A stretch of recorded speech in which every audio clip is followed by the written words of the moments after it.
লালমনিরহাট বিমানবন্দর ও যুদ্ধ বিমান ক্রয়ের চুক্তি বা সমঝোতা কেন হলো না, এই দুটো বিষয় নিয়ে বলা বাহুল্য। তারেক রহমানের চীন সফরকে ঘিরে বাংলাদেশে খুব বড় ধরনের প্রত্যাশা তৈরি হয়েছিল। প্রত্যাশা তৈরি করেছিল স্বয়ং বাংলাদেশ সরকার। যেভাবে ভারতকে এড়িয়ে চীনে গেলেন তারেক রহমান, তাতে সবাই মনে করেছিল তারেকের এই সফর হবে মারিত গন্ডার লুঠিত ভান্ডার, অর্থাৎ বিরাট কিছু পাওনা। আর সেই পাওনাটা হলে ভারতের নাকে আচ্ছা করে ঝামা ঘষে দেয়া যাবে। এই ঝামা ছিল মোট তিনটি বিষয়ের, আগেই বলেছি। তিস্তা প্রকল্পের পাশাপাশি আরও দুটো বিষয় নিয়ে সবচেয়ে বেশি আলোচনা হয়েছিল: লালমনিরহাট বিমানবন্দরের আধুনিকীকরণ আর চীনা যুদ্ধ বিমান কেনা। কিন্তু সফর শেষে দেখা যাচ্ছে এই দুই বিষয়েও কোনো প্রকাশ্য চুক্তি বা সমঝোতার ঘোষণা আসেনি। তাহলে প্রশ্ন ওঠে খুব স্বাভাবিকভাবেই, কেন চুক্তি হলো না, কেন সমঝোতা হলো না, কারণ কি? দেখুন, প্রথম কারণ হতে পারে অর্থনৈতিক বাস্তবতা। বাংলাদেশ এখন এমন এক সময়ের মধ্যে দিয়ে যাচ্ছে যখন বৈদেশিক ঋণের চাপে ক্রমশ হাঁসফাঁস করতে শুরু করেনি, হাঁসফাঁস করছে একেবারে বৈদেশিক ঋণের চাপে। কীরকম ঋণ আছে বাংলাদেশের এই মুহূর্তে? সাম্প্রতিক প্রকাশ্য তথ্য অনুযায়ী বাংলাদেশের বৈদেশিক ঋণ 2025 সালের মাঝামাঝি সময়ে 77 বিলিয়ন মানে 7,700 কোটি ডলারের বেশি ছিল। আর এটা ছিল জুন মাসে 2025-এ। ওটা 2025-এর ডিসেম্বরে এসে ওটার পরিমাণ দাঁড়ায় 113 বিলিয়ন ডলার, মানে 11,300 কোটি ডলার। 7,700 কোটি বাংলাদেশের জন্মের পর থেকে এত বছর ধরে ঋণের পরিমাণ ছিল 7,700 কোটি ডলার। আর সেইটা বেড়ে, মানে অর্থনীতিবিদ মোহাম্মদ ইউনূসের আমলে সেটার বেড়েছে আরও 36% মাত্র 6 মাসে। বেড়ে হয়েছে 113 বিলিয়ন ডলার, মানে 11,300 কোটি ডলার। মানে আপনাদের টাকার পরে আবার বোধহয় 120, 25, 30 করে গুণ করলে যত হয় তত টাকা তাদের বৈদেশিক ঋণ। এত বড় ঋণের বোঝা থাকলে নতুন বড় প্রকল্প, বিশেষ করে প্রতিরক্ষা বা অবকাঠামো খাতে চুক্তি চূড়ান্ত করা সহজ নয়, ভীষণ ভীষণ ভীষণ কঠিন। কারণ সরকার শুধু কি কিনবে সেটা তো দেখলে চলে না, কিভাবে শোধ করবে সেটাও দেখতে হয়। আর এখন বাংলাদেশের ওই ঋণের কিস্তি এবং ঋণের সুদ দিতে দিতেই বাংলাদেশ ভিখারি হয়ে চলেছে। দ্বিতীয় কারণ হতে পারে অর্থায়নের শর্ত, অর্থাৎ চীন টাকা দিয়ে এগুলো কিনবে, এগুলো বিক্রি করবে। লালমনিরহাট বিমানবন্দর আধুনিকীকরণ করবে চীন তার টাকা দিয়ে। আবার যুদ্ধ বিমান কেনা হবে, সেটাও চীনের ঋণ নিয়ে সেটাও কেনা হবে।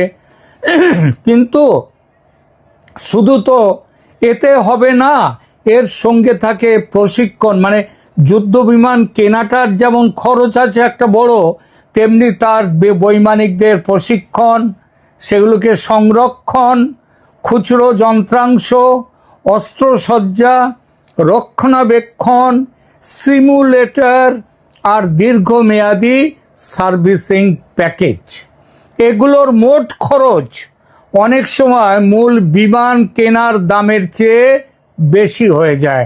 মানে ঢাকের দায়ে মনসা বিক্রি হয়ে যাবে।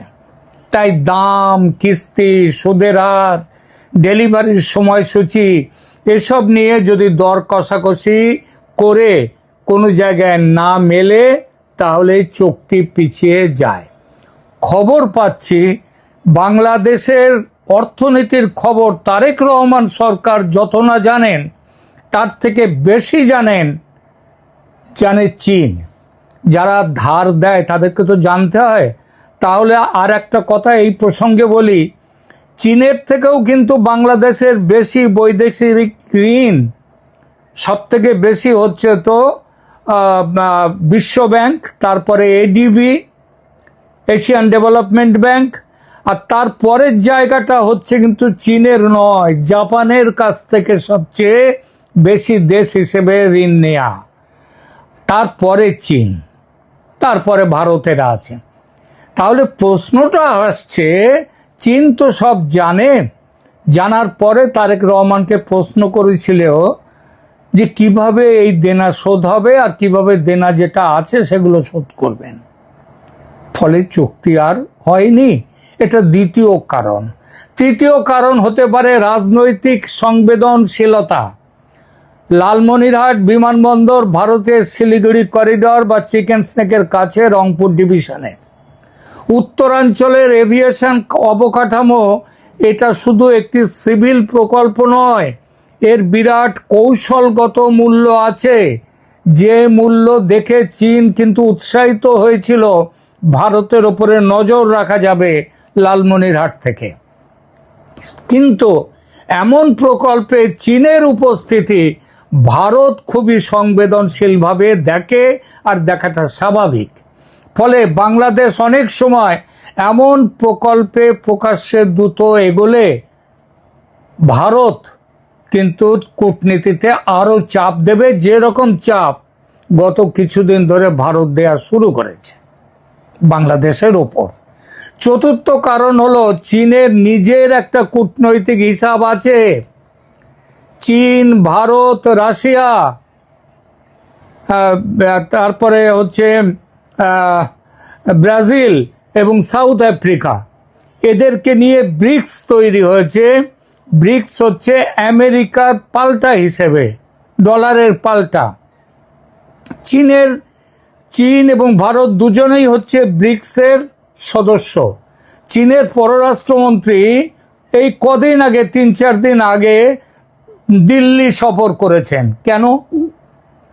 এর মানে হচ্ছে তিনি তো আর বেড়াতে আসেননি দিল্লিতে, মুখ দেখাতেও আসেননি। বেইজিং থেকে তিনি এসেছিলেন। বেইজিং একদিকে ঢাকার সঙ্গে সম্পর্ক রাখতে চাইছে এবং তারেক রহমানের চীন সফর নিয়ে ভারতে যথেষ্ট যে ভারত বাঁকা চোখে দেখছে সেটা চীনও জানে। সুতরাং চীন কি করলো? ঠিক তারেক রহমান যেদিন চলে গেলেন, বেরিয়ে গেলেন বেইজিং, তার সেই দিনেই ঢাকার সঙ্গে বেইজিং করলো কি, তাদের পররাষ্ট্রমন্ত্রীকে পাঠালো। বেইজিং একদিকে তার মানে ঢাকার সঙ্গে সম্পর্ক রাখতে চাইছে, অন্যদিকে নয়াদিল্লির সঙ্গেও যে টানাপোড়েন সেটাকেও নিয়ন্ত্রণে রাখতে চাইছে। এই অবস্থায় বাংলাদেশে খুব স্পষ্ট সামরিক বা কৌশলগত কোনো চুক্তি, বিশেষ করে বিমান ঘাঁটি ধরনের প্রকল্প, চীনের পক্ষ থেকেও খুব সাবধানে দেখা হয়েছে। চীন তার জন্যে এক্সট্রা কোনো উৎসাহ দেখায়নি যেটা প্রথম দিকে দেখাচ্ছিল। আর যুদ্ধ বিমান কেনার প্রশ্নে আরও একটা বিষয় আছে, সেটা হচ্ছে রিজিওনাল মেসেজিং, অর্থাৎ আঞ্চলিক যে বার্তা কি দিচ্ছে। সম্প্রতি যে চীনা J-10CE বিমানটা, যুদ্ধ বিমানটার নাম কি চীনের? J-10CE, যে যুদ্ধ বিমান নিয়ে আলোচনা হয়েছে সেটা পাকিস্তানও ব্যবহার করে। অপারেশন সিন্দুরে চীনের বিমান, চীনের তৈরি আকাশ প্রতিরক্ষা একেবারেই ভালো ফল দেয়নি পাকিস্তানকে, যার জন্যে পাকিস্তানকে বিপদে পড়তে হয়েছিল, অনেক ক্ষতি সহ্য করতে হয়েছে। এবং সারা বিশ্ব জুড়ে এখনকার যুদ্ধ বিশারদরা মনে করেন পাকিস্তানকে প্রায় মাথা নত করে চুক্তির জন্য এগিয়ে আসতে হয়েছিল, যুদ্ধবিরতির। এটা আমার কথা নয়, আন্তর্জাতিক খ্যাতনামা যুদ্ধ বিশারদদের মতামত বলছে এই কথা। তবে বাংলাদেশের বর্তমান তারেক সরকার ও পূর্ববর্তী মোহাম্মদ ইউনূস সরকারের সঙ্গে বাংলাদেশের বেশ কিছু মানুষ এবং বেশ কিছু মিডিয়া তারা মনে করে পাকিস্তান নাকি জিতেছিল সেই যুদ্ধে, তাই হয়তো সেই যুদ্ধ বিমান ক্রয়ে এত ব্যস্ত হয়ে পড়েছিল তারেক রহমান সরকার। কিন্তু কাজের কাজ কিছু হলো না। এই না হওয়াটার কারণ হলো এই ধরনের কেনাকাটা শুধু সামরিক আধুনিকীকরণ নয়, এক ধরনের ভূ রাজনৈতিক বার্তা হয়ে দাঁড়ায়। বাংলাদেশ হয়তো তার কানে এখন জল ঢুকেছে। সেটা কি? যে এখনই এ বিষয়ে দ্রুত এগোনো মানে ভারতের সাথে আরও সম্পর্ক খারাপ হওয়া, অপ্রয়োজনীয় আঞ্চলিক উত্তেজনা তৈরি করা। এটা যে যদি বুঝে থাকতো আগে, তাহলে ভারতকে এড়িয়ে মালয়েশিয়া হয়ে চীন যেতেন না আমাদের তারেক রহমান। তিনি বোঝেননি, চীন তার কানে এটা ঢুকিয়ে দিয়েছে, বুঝিয়ে দিয়েছে। আর চীন যদি নাও বুঝিয়ে দিয়ে থাকে, আলোচনায় চীন বলেছে এই সব সম্ভাবনার কথা। এবার আসি সবচেয়ে গুরুত্বপূর্ণ পয়েন্টে, বৈদেশিক ঋণের চাপ। বাংলাদেশের ওপর এখন নতুন ঋণ নেওয়ার পাশাপাশি পুরনো ঋণ তার কিস্তি শোধ এবং সুদের মেটানোর চাপ বাড়ছে। গত কয়েক মাসে দেখা গেছে বৈদেশিক ঋণের অর্থ ছাড় কমছে, কিন্তু ঋণ পরিশোধের চাপ বাড়ছে। এমন পরিস্থিতিতে সরকার যদি বড় অঙ্কের প্রতিরক্ষা বা বিমানবন্দর প্রকল্পে হাত দেয়, তাহলে বাজেটে বাড়তি চাপ আরও পড়বে, আরও বাড়বে চাপ। আর সেই চাপ রাজনৈতিকভাবে খুব ঝুঁকির। তারেক রহমান সামলাতে পারবেন না সেই চাপ। আর চাপ তো ভারতও বাড়িয়ে যেত। তাই বাস্তবতা হলো, চুক্তি না হওয়ার পেছনে একক কোনো কারণ নয়, বরং অর্থনীতি, কূটনীতি, নিরাপত্তা, রাজনীতি এবং ঋণের চাপ সব মিলিয়ে একটি জটিল সমীকরণ কাজ করেছে। লালমনিরহাট বিমানবন্দর আর যুদ্ধ বিমান দুটোই বাংলাদেশের কাগজে কলমে বড় স্বপ্ন ছিল, কিন্তু মাটির বাস্তবতায় সেগুলো এখনো চূড়ান্ত পর্যায়ে পৌঁছতে পারল না। শেষ পর্যন্ত প্রশ্নটা দাঁড়ায়, বাংলাদেশ কি কৌশলগতভাবে এগোচ্ছে নাকি আপাতত অপেক্ষা করছে? আপাতত উত্তর সম্ভবত একটাই। ঢাকা এখন এই যে ঘাঁটি খেলো চীন সফরে গিয়ে, তাকে বাংলাদেশকে এখন ধীরে সুস্থে, হিসাবি হয়ে এবং ঝুঁকি থাকবে না এমন কূটনীতি বেছে নিতে হবে। আর এরপর কি ভারতের সঙ্গে সম্পর্ক ভালো করার কথা ভাববে? ভবিষ্যৎ দেবে সে উত্তর। তবে একটা কথা এখনই বলে দিই, ভারত কিন্তু এই খবর পাওয়ার সঙ্গে সঙ্গেই গতকাল আবার কিন্তু ফুলের গোছা এগিয়ে দিয়েছে বাংলাদেশের দিকে। ভিসা নিয়ে যে কড়াকড়ি ছিল বা গতকাল ভারত সেই ভিসা, অর্থাৎ বাংলাদেশিদের ভারতে যাওয়া নিয়ে যে ভিসা ছিল, সেটা অনেকটা উন্মুক্ত করে দিয়েছে। এ বিষয়ে পরে আরেকটি ভিডিও করব। আপাতত বিষয়টি নিয়ে শুধু এটাই বলবো যে ভিসা দেওয়ার, বাংলাদেশিদের জন্য ভিসা দেওয়াটা, সে শুধু চিকিৎসা ভিসা নয়, সব রকমের ভিসা, সেটা দেওয়ার ব্যাপারে ভারত কিন্তু গতকাল দীনেশ ত্রিবেদী, ভারতের হাই কমিশনার ঢাকায়, তিনি নিজের মুখে ঘোষণা করে দিয়েছেন। ফিরে আসি, আজকের প্রসঙ্গ শেষ করব। লালমনিরহাট আর যুদ্ধ বিমান দুটোই ছিল বড় প্রতীকী বিষয়, কিন্তু এই মুহূর্তে বাংলাদেশের কাছে সবচেয়ে বড় বাস্তবতা হলো এই ধরনের চুক্তি নয়, তাদের অর্থনৈতিক সক্ষমতার হিসাব, সেই সঙ্গে ভারতের মানসিকতার দিকে নজর রেখে চলতে বাধ্য হওয়া। আমি গত 22শে জুন আমি বলেছিলাম যে যেদিন পশ্চিমবঙ্গ সরকার বাজেট পেশ করছে সেদিন আমি বলেছিলাম সেই বাজেটে 11,000 কোটি টাকা রেখে দেওয়া হয়েছে কেন্দ্রীয় সহযোগিতায় তিস্তা প্রকল্পের জন্য। এই তিস্তা প্রকল্পর এই ঘোষণার পরেই আমি বলেছিলাম যে 23 থেকে 26 এই সময় তারেক রহমান বাংলাদেশের প্রধানমন্ত্রী তিনি যে চীনে যাচ্ছেন তার যাওয়ার একটা বড় কারণ অন্তত বাংলাদেশের পত্র পত্রিকা বাংলাদেশ সরকারের বিভিন্ন ঘোষণা থেকে জানা গেছে যে সেই যাওয়ার একটা বড় কারণ সফরের সেই বড় কারণ হচ্ছে তিস্তা প্রকল্পে চীনের সাথে মৌ স্বাক্ষর এবং তাদের সঙ্গে চীন যেটা তিস্তা প্রকল্পকে এগিয়ে নিয়ে যাওয়া। আমরা এটাও জেনেছিলাম যে 11,000 কোটি টাকা ব্যয়ে তিস্তা প্রকল্প করবে বাংলাদেশ চীনের সহযোগিতায় এবং এই টাকাটাও আবার চীন পুরোপুরি দিয়ে দেবে, এটাও আমি বলেছিলাম। এবং সেই মৌ স্বাক্ষরিত হবে এবার তারেক রহমান যে চীন সফরে যাচ্ছেন সেই চীন সফরে যাওয়ার পর সেই চীন সফরে এই জিনিসটা হবে।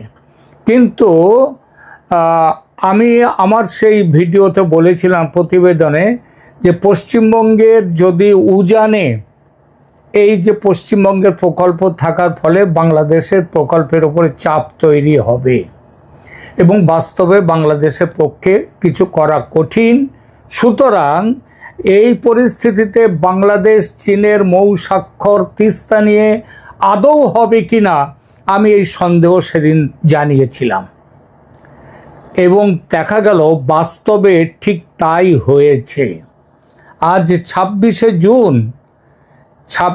জুন আজকে খবর যা আসছে তাতে তারেক রহমানের সঙ্গে চীনের 13টি মৌ চুক্তি মৌ স্বাক্ষর হয়েছে, মেমোরান্ডাম অফ আন্ডারস্ট্যান্ডিং স্বাক্ষর হয়েছে, কিন্তু সেখানে তিস্তা প্রকল্পের কোনো নাম নেই। এই বিষয়টি নিয়ে এখনকার আলোচনা। দেখুন, তিস্তা এখন আর শুধু একটা নদীর নাম নয়, এটা হয়ে উঠেছে জল, রাজনীতি, সীমান্ত, জিওপলিটিক্স আর দক্ষিণ এশিয়ার ক্ষমতার সমীকরণের এক জটিল কেন্দ্রবিন্দু। আমি আপনাদেরকে যেমন বলেছিলাম যে এই বাস্তবতা দেখে মনে হচ্ছে মৌ স্বাক্ষর এবার করা মুশকিল এবং মৌ স্বাক্ষর আদৌ হয়নি। কারণটা কি? কারণ খুব সোজা। তিস্তার উজানে ভারত, আর উজানের দেশকে বাদ দিয়ে তিস্তার মতো আন্তঃসীমান্ত নদীতে বড় কোনো পরিকল্পনা বাস্তবায়ন করা শুধু কঠিনই নয়, অনেক সময় প্রায় অসম্ভব হয়ে পড়ে এবং এখানে ঠিক সেটাই হয়েছে। কিন্তু তিস্তা কেন এত গুরুত্বপূর্ণ? দেখুন, তিস্তা নদী উত্তরবঙ্গের জন্য, যেটা পশ্চিমবঙ্গের অংশেও আছে আবার বাংলাদেশের অংশেও আছে, তাদের জন্যে জীবন রেখার মতো। এই নদীর জল, পলি, প্রবাহ আর মৌসুমি আচরণের সঙ্গে জড়িয়ে আছে কৃষি, সেচ, বন্যা, ভাঙন, চর, জীবিকা সব কিছু। বাংলাদেশের উত্তরাঞ্চলে তিস্তা শুধু জলের উৎস নয়, এটি একটি রাজনৈতিক ও আর্থসামাজিক প্রশ্ন। কারণ শুকনো মৌসুমে নদীতে জল কমে গেলে ক্ষতি হয় কৃষকের, আবার বর্ষায় জলের অতিরিক্ত প্রবাহ আর অনিয়ন্ত্রিত ভাঙনে ক্ষতিগ্রস্ত হয় বসতি, জমি আর অবকাঠামো। অর্থাৎ তিস্তা প্রকল্প মানে কেবল বাঁধ বানানো নয়, এটা মানে নদীর গোটা অববাহিকাকে নিয়ন্ত্রণ, পুনর্গঠন আর ভবিষ্যৎ পরিকল্পনার প্রশ্ন। পশ্চিমবঙ্গের 11,000 কোটি রুপি এই প্রশ্নে বাংলাদেশের এই সমস্যায় কী বার্তা দিল? দেখুন, এখানে মূল বিষয়টা যেমন বিশাল অর্থের পরিমাণ, কারণ পশ্চিমবঙ্গের 11,000 কোটি রুপি এই বাজেটে এসছে পুরোটাই কেন্দ্রীয় সহায়তায়। আবার ঠিক সেই একইভাবে বাংলাদেশ বলছে তারা 12,000 কোটি টাকা তাদের টাকায় এখানে রেখে দেবে তিস্তা প্রকল্পে, এবং সেটা চীনের অর্থায়নে। এখানে মূল বিষয়টা শুধু অর্থের অঙ্ক নয়। ভারতের 11,000 কোটি টাকা নিশ্চিতভাবেই বাংলাদেশের 12,000 কোটি রুপি, 12,000 কোটি টাকার থেকে অনেক বড় অঙ্ক। ভারতের 11,000 কোটি। ভারত এখন এই তিস্তা নিয়ে নিজের অবস্থান আরও স্পষ্ট করতে এই বার্তাটি দিল। এটা পশ্চিমবঙ্গের স্থানীয় প্রকল্প বলে দেখা গেলেও বাস্তবে এর ভূ রাজনৈতিক প্রতিধ্বনি আছে। কারণ তিস্তার উৎস, প্রবাহ নিয়ন্ত্রণ, জল ধরে রাখা, বন্যা ব্যবস্থাপনা সব কিছুর কেন্দ্রেই আছে উজান। আর পশ্চিমবঙ্গের গজলডোবায় সেখানে বড় প্রকল্প আছে তিস্তা নিয়ে। এবং পশ্চিমবঙ্গের প্রকল্প হচ্ছে দুটো খাল আলাদা করে কাটা হবে, সেখান দিয়ে তিস্তার জলকে দেওয়া হবে। এবং নিশ্চিতভাবেই মনে রাখতে হবে, এই খাল কাটলে তার জল সেখানে গেলে বাংলাদেশের ভাগ্যে জল আসবে না। যখন উজানে থাকা দেশ নিজেই বড় বিনিয়োগ ঘোষণা করে, তখন ভাটি দেশের পরিকল্পনা খুব স্বাভাবিকভাবেই চাপে পড়ে। বাংলাদেশ তখন আর একা নিজের মতো করে নদীর গতিপথ বদলাতে পারে না। বড় প্রকল্প করতে হলে উজানের প্রবাহ, ভারতের প্রকৌশলগত সিদ্ধান্ত এবং সীমান্তবর্তী নদী ব্যবস্থার বাস্তবতা সবই হিসাবের মধ্যে আনতে হয়। আর এই জন্যেই বড় গুরুত্বপূর্ণ প্রশ্নটা এসে গেল, চীন এবং বাংলাদেশের মধ্যে তিস্তা নিয়ে কোনো মৌ স্বাক্ষরিত হলো না। এখন আসি কেন? যদি চীন এত আগ্রহী হয়, আপনারা জানেন যে যেটা তিস্তার প্রকল্পটা হবে ভারতের শিলিগুড়ি করিডর, যেটার নাম চিকেন স্নেক, তার কাছাকাছি। এবং চীন এখানে খুবই আগ্রহী এই জায়গাতে তাদের অবস্থান নেওয়ার জন্যে। তো যদি চীন এত আগ্রহী হয়, যদি বাংলাদেশও তিস্তা নিয়ে দ্রুত সমাধান চায়, তাহলে আলাদা করে তিস্তা নিয়ে কোনো মৌ স্বাক্ষর হলো না কেন? এই প্রশ্নটা তো খুব স্বাভাবিকভাবেই উঠবে।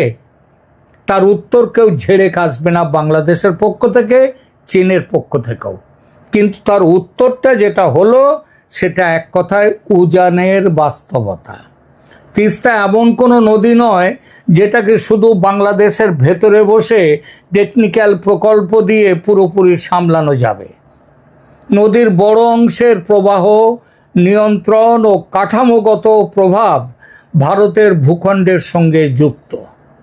ফলে চীন বাংলাদেশ যদি তিস্তা নিয়ে খুব বড়, খুব দৃশ্যমান, খুব প্রতীকী একটি মৌ করত, তাহলে সেটা শুধু প্রকল্পগত বিষয় থাকতো না, সেটা সরাসরি ভারতকে বার্তা দিত এবং দক্ষিণ এশিয়ার কূটনৈতিক ভারসাম্যে নতুন উত্তেজনা তৈরি করত।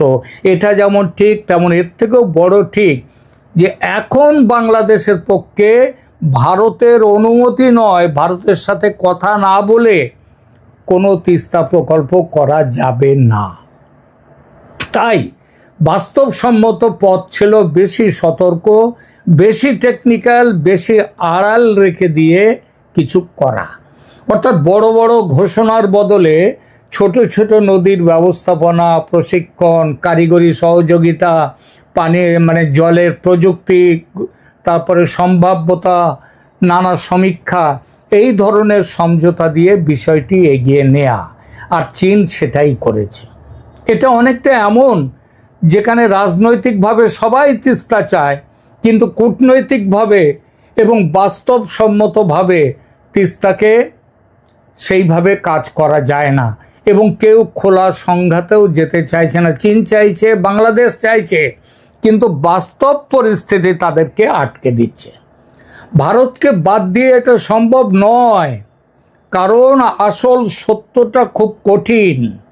তিস্তার উজানে ভারত থাকায় ভারতকে বাদ রেখে বাংলাদেশের তিস্তা নিয়ে বড় কিছু করা অসম্ভব। কেন বলছি অসম্ভব? প্রথমত নদীর প্রবাহের ওপর উজানের নিয়ন্ত্রণ থাকে, দ্বিতীয়ত জল ধরে রাখা, ছেড়ে দেয়া, মোড় ঘোরানো জলের, তারপরে জলের বাঁধ তৈরি করা, ব্যারেজ, ড্রেনেজ, এই সব সিদ্ধান্ত উজানে কি হচ্ছে, উজানের আচরণের ওপর সরাসরি নির্ভরশীল। তৃতীয়ত, আন্তঃসীমান্ত নদী হলে কেবল প্রকৌশলটা কাজ দেয় না, কূটনীতিও সমান গুরুত্বপূর্ণ। তাই বাংলাদেশ যদি তিস্তা প্রকল্পে বিনিয়োগ করতে চায়, দ্রুত তিস্তা প্রকল্প করতে চায়, চীনের মতো অংশীদার যদি পায়ও, এবং পাবেই, চীন তো খুব ব্যস্ত, কিন্তু ভারতের বাস্তবতা পাশ কাটানো যাবে না। আর ভারত সেই বাস্তবতার দৃষ্টি দিয়েই পশ্চিমবঙ্গকে দিয়ে 11,000 কোটি টাকার প্রকল্প ঘোষণা করে দিয়েছে। এবং ঘোষণা শুধু না, যেহেতু এটা গজলডোবায় ইতিমধ্যেই বড় প্রকল্প আছে, তিস্তা প্রকল্প ভারতের পশ্চিমবঙ্গের, সুতরাং যে প্রকল্পগুলো নিয়েছে ভারত সরাসরি সেটা করতে পারে। তাহলেও বলে রাখছি এখানে, সেটা ভারত এই মুহূর্তে করবে না। এই যে চীন এবং বাংলাদেশ পিছিয়ে গেল তিস্তা প্রকল্পে মৌ স্বাক্ষর থেকে, এটাতে এই বার্তা গেল, যা বাবা এখন ঘাটিয়ে লাভ নেই ভারতকে। ভারত যদি ওই প্রকল্প করে ওই খাল কেটে যদি তিস্তাকে নিয়ে যায় ভেতরের দিকে, তাহলে বাংলাদেশে যে জল পাচ্ছে সে জল শুকা মরশুমে সেটা পাবে না, আর বর্ষার মৌসুমে তখন জলের চোটে বন্যা হবে। সুতরাং বাংলাদেশ এবং চীন সমঝে গেছে, বুঝে গেছে এই মুহূর্তে এগিয়ে লাভ নেই। বাংলাদেশ নিজের ভেতরে, এলাকার ভেতরে কিছু কাজ করতেই পারে, যেমন ভাঙন রোধ, তারপরে নদীর পলি তুলে নেওয়া, নদী গর্ভটাকে আরও গভীর করা ইত্যাদি করতেই পারে। সেচ অবকাঠামো তৈরি করতে পারে, নদীর তীর সংরক্ষণ করতে পারে, সেখানে শহর তৈরি করতে পারে। শহর তৈরি করলে হবে না, শহরের জলটা আসবে কোত্থেকে? সেচের কাজ করবে, জলটা আসবে কোত্থেকে? তিস্তার মৌলিক প্রবাহ রাজনীতি বদলাতে পারবে না চীন, বাংলাদেশ যাই করুক না কেন। এটা করতে গেলে উজানের সমীকরণ বদলাতে হয়, অর্থাৎ ভারতের মধ্যে তিস্তার প্রবাহ সেটা ঠিক না করে কিচ্ছু করা যাবে না। আর সেটা ঠিক করতে গেলে কি করতে হবে? ভারতের সাথে আলোচনায় বসতে হবে, যেটা আমি গতদিন বলেছি। চীন কি করলো আর কি করেনি এবার? এই যে তারেক রহমানের তিস্তা নিয়ে এত কথা হলো, চীন তিস্তা ইস্যুতে প্রচণ্ড আগ্রহ দেখিয়েছিল, কিন্তু আগ্রহ আর চূড়ান্ত রাজনৈতিক অগ্রগতি এক জিনিস নয়। চীনের কাছে এটি ছিল একটি বড় অবকাঠামোগত ও কৌশলগত সুযোগ, বাংলাদেশের কাছে এটি ছিল বিকল্প খোঁজার একটি পথ। কিন্তু ভারতের ওই যে বলে না, নাহেলা পে দেহেলা, এই যে টেক্কা মেরে দিল ভারত, 11,000 কোটি টাকা দিয়ে ঘোষণা করে দিয়ে দিল তিস্তা প্রকল্প, গজলডোবা বা দুটো নতুন খাল খুঁড়ে নেয়া, এই সব, এটা ভারতের উপস্থিতি এই পুরো প্রক্রিয়াকে ঘেঁটে দিল বাংলাদেশ চীনের। ফলে চীন বাংলাদেশ সম্পর্ক উষ্ণ হলেও তিস্তার মতো ইস্যুতে তারা আর এগোতে পারল না। দুই পক্ষই বুঝেছে চীন এবং বাংলাদেশ এখানে অতিরিক্ত আগ্রাসী পদক্ষেপ নিলে তাদের আরও বড় ক্ষতি হবে। তাই তিস্তা নিয়ে আলাদা জোরালো প্রতীকী মৌ না হওয়ার পেছনে সবচেয়ে বড় কারণ এটাই, বাংলাদেশ বুঝতে পেরেছে আর চীনও বোঝাতে পেরেছে যে ভারতকে এড়িয়ে চললে তিস্তা প্রকল্পের বাস্তবায়ন কঠিন। ঝগড়া নয়, দ্বন্দ্ব নয়, ভারতের পায়ে পা লাগিয়ে ঝগড়া করে তিস্তা নিয়ে জেতা যাবে না, লাভ নেই। আর চীন জানে ভারতকে চোখ রাঙিয়ে দক্ষিণ এশিয়ায় তিস্তা রাজনীতি চালানো খুব বেশি দূর নেওয়া যাবে না। পশ্চিমবঙ্গের ঘোষণার প্রভাব এতটাই মারাত্মক, আমি সেটা বলেছিলাম 22শে জুন। আমি যখন এটা করেছিলাম আমার ভিডিও, তখনও বাজেট অধিবেশন চলছে পশ্চিমবঙ্গের। আমি ঘোষণাটা শুনেই সেদিন বলেছিলাম। এখন প্রশ্ন, পশ্চিমবঙ্গের ঘোষণার প্রভাব, তাহলে বুঝলেন 11,000 কোটি রুপির ঘোষণা চীন বাংলাদেশ তিস্তা মৌ না হওয়ার বড় কারণ বলে কি এটা কি একমাত্র কারণ? না, একমাত্র কারণ নয়, কিন্তু এটা বড় কারণ, সবচেয়ে বড় কারণ। অন্তত একটা রাজনৈতিক পরিবেশ তৈরি করেছে যেখানে বাংলাদেশ আরও সাবধান হতে হবে, সতর্ক হতে হবে। কেন? কারণ উজানে নতুন বিনিয়োগ ঘোষণা মানে ভারত তিস্তা ইস্যুতে নিষ্ক্রিয় নয়। বাংলাদেশ চীন যা করবে চোখ বুজে মেনে নিয়ে বসে বসে দেখবে, সেটা নয়।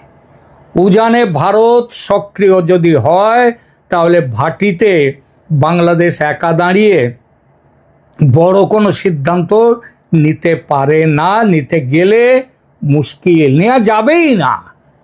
এখানে ঢাকার পক্ষ থেকে একটা বাস্তব বুদ্ধি কাজ করে থাকতে পারে, এখনো কাজ করেনি। এই বুদ্ধিটা ঠেকে শিখেছে। আমি বাংলাদেশের কোনো কাগজেই আমি ভারতের পশ্চিমবঙ্গের বাজেটে 11,000 কোটি নিয়ে যে ঘোষণা, সেটা নিয়ে একটা কথাও দেখতে পাইনি। জানে এটা কোনো ব্যাপারই নয়, চীনে গেছে, চীন সব করে দেবে। সুতরাং বাংলাদেশ যদি এখন এই শিক্ষাটা পেয়ে থাকে, খুব বড় করে চীনকে সামনে আনলে ভারতের সঙ্গে সংঘাত বাড়বে আর এই সব প্রকল্প বাস্তবায়নের সম্ভাবনাও কমবে। এটা যদি বুঝে থাকে তাহলে বাংলাদেশের পক্ষে মঙ্গল। পশ্চিমবঙ্গের ঘোষণা হয়তো তিস্তা মৌকে সরাসরি থামিয়ে দেয়নি, কারণ তারা তো কেউ বলেনি যে পশ্চিমবঙ্গের ঘোষণা আমরা এটা করে দিয়েছি, পশ্চিমবঙ্গে এটা বলেছে বলেই আমরা মৌ স্বাক্ষর করতে পারিনি, এটা কেউ বলেনি, বলেও না। কিন্তু তা যে এই সিদ্ধান্তে প্রভাব ফেলেছে সেটা বোঝা যাচ্ছে। বাংলাদেশ বিষয়টিকে নিয়ে আর এগোতে চায়নি। বাংলাদেশের সামনে কি পথ আছে তাহলে এখন? দেখুন, বাংলাদেশের সামনে 3টে পথ আছে। এক, তিস্তা নিয়ে ভারতের সঙ্গে আলোচনায় বসা, তিস্তার জল নিয়ে দীর্ঘমেয়াদী জল চুক্তির জন্য চাপ বাড়িয়ে যাওয়া, ভারতের সঙ্গে আলোচনায় বসে একটা সিদ্ধান্তে চালিয়ে যাওয়া। আপনাদের হয়তো মনে আছে 2011-এ তো একটা জল বন্টন চুক্তি হয়েই যাচ্ছিল। মনমোহন সিং চলে গিয়েছিলেন শেখ হাসিনার সঙ্গে কথা বলতে ঢাকায়, আটকে দিয়েছিলেন মমতা ব্যানার্জি। তারপর মমতা ব্যানার্জি তো এখন চলে গেছেন, এখনও ভারতে রয়েছে নরেন্দ্র মোদীর সরকার। যদিও বাংলাদেশে ভারত যাদেরকে বন্ধু বলে ভাবে সেই শেখ হাসিনার সরকার ছিল, কিন্তু এখন শেখ হাসিনার সরকার নেই, তারেক রহমানের সরকার আছে। কিন্তু এখন তো পশ্চিমবঙ্গে মমতা ব্যানার্জির সরকারও নেই, যিনি সেদিন আটকে দিয়েছিলেন। সুতরাং ভারতের সঙ্গে কথায় বসতে পারে, আলোচনায় বসতে পারে। দ্বিতীয়ত, চীনের সঙ্গে প্রযুক্তিগত অবকাঠামো সহযোগিতার প্রস্তাবকে ধরে রাখা, কিন্তু এই ব্যাপারে আর না এগোলে কি হবে? ভারত বিশ্বাসযোগ্য জায়গায় নিতে পারবে না বাংলাদেশকে। 3, তাহলে চীনকে দিয়ে কি করবে? বাংলাদেশের নদীমাতৃক দেশ বাংলাদেশ, তার ভেতরে নদীর ব্যবস্থাপনা, সেচ, ভাঙন রোধ, পলি তুলে দেওয়া, খনন করা, অববাহিকা পরিকল্পনা, এই কাজগুলোকে নিয়ে এগিয়ে যাওয়া। কিন্তু মনে রাখতে হবে বাংলাদেশের সব নদীরই উৎস হচ্ছে ভারতের মধ্য দিয়ে যাচ্ছে। সুতরাং সবচেয়ে বাস্তবসম্মত পথ হচ্ছে এই 3টের জিনিসের মিশ্রণ। কারণ তিস্তা কোনো একক সমাধানের নদী নয়, এটা বহুমাত্রিক সমস্যা। আর ভূগোল, পরিবেশ, অর্থনীতি, রাজনীতি আর কূটনীতির জটিল অঙ্ক। সুতরাং যেটা স্পষ্ট হয়ে উঠছে তা হলো পশ্চিমবঙ্গের 11,000 কোটি রুপি বরাদ্দ শুধু আরেকটি প্রকল্প ঘোষণা নয়, এটা তিস্তা অঞ্চলে ভারতের সক্রিয় অবস্থানের দৃঢ় ইঙ্গিত।